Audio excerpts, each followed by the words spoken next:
je suis en colère. Je suis en colère. Je suis malheureuse et je suis en colère.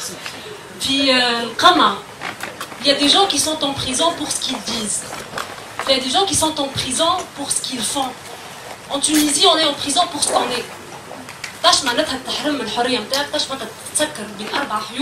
n'y a pas pire que d'être privé de sa liberté. Il n'y a pas pire que ça. L'action de la société civile, l'action des politiques, à la pression qu'on pourrait mettre. On parle encore de pression pour une revendication identitaire. On a encore besoin de pression. Je suis en colère à l'article 230.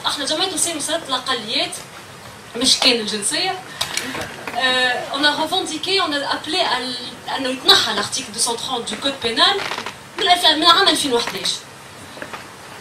المشكل أن الارتيكل هذا خلينا نخمو فيه شوية معناتها سي سامبل سي اون كيسيون بيرمون لوجيك راه مش ندخل عبد في الحبس بور سون هوموسيكسواليتي خاطر انا ديما نقول فما فيرسيون فرونسيز هذيك ديستيني للقوره معناتها يهزوها كي يسافروا بها يقولوا لهم مش على حال سودومي كهو راه يترجمها بالعربي احنا مانيش نطبقوا في الفرنسي نطبقوا بالعربي اون بيناليز l'homosexualité féminine et masculine.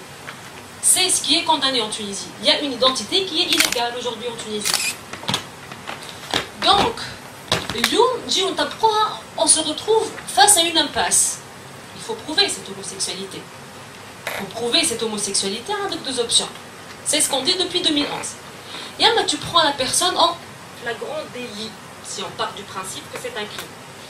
Le flagrant délit, tu vas violer la Constitution. Et l'État à faire, il se porte garant de ta vie privée et de ton intimité.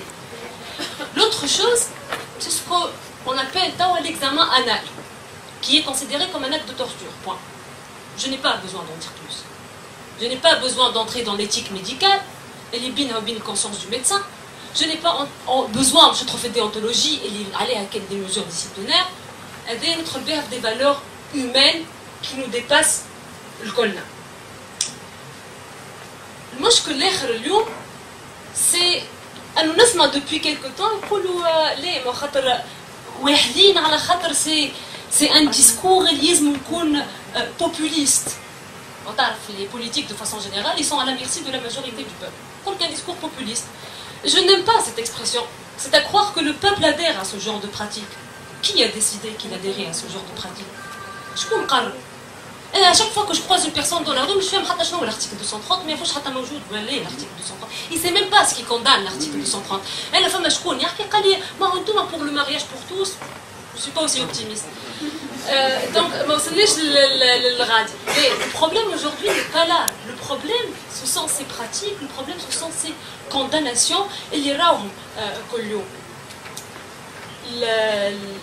l'autre problème, c'est un problème de dignité humaine. Problème ta karama, problème ta hariya shakhsiya. Et je ne suis même pas sûre que ce genre de discours soit preneur. Le rôle de la société civile, c'est quoi?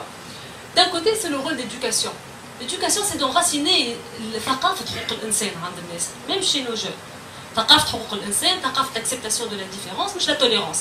Alors, de plus en plus, je le tolère, j'accepte le fait qu'il soit. Comme si je demandais la permission, ou je donnais la permission à quelqu'un d'exister. La chose qu'on doit instaurer chez les gens. La cause, chez la majorité, chez nos jeunes particulièrement, c'est pas grave. Qu'est-ce qu'on doit instaurer? C'est pas la liberté, la culture des droits de l'homme. La cause LGBT n'est pas la cause des LGBT. C'est différent, il y a une nuance. En tant qu'hétérosexuel, je ne me considère ni derrière les LGBT pour les pousser à avancer, ni devant pour les guider. Je suis à leur côté en tant qu'être humain, en tant que personne qui refuserait d'être touchée dans son intégrité physique et morale, en tant que personne qui refuse d'ouvrir la porte à la torture, en tant que personne qui ne veut pas être humiliée. On est tous concernés. Concernés personnellement, parce qu'on est tous concernés, qu'on le veuille ou non. Il faut être concerné personnellement pour défendre une cause, pour lutter contre des pratiques. On arrête une personne et on veut prouver son homosexualité par un examen abusif dans le but d'appliquer une loi qui est liberticide. C'est ce qui est fait en Tunisie.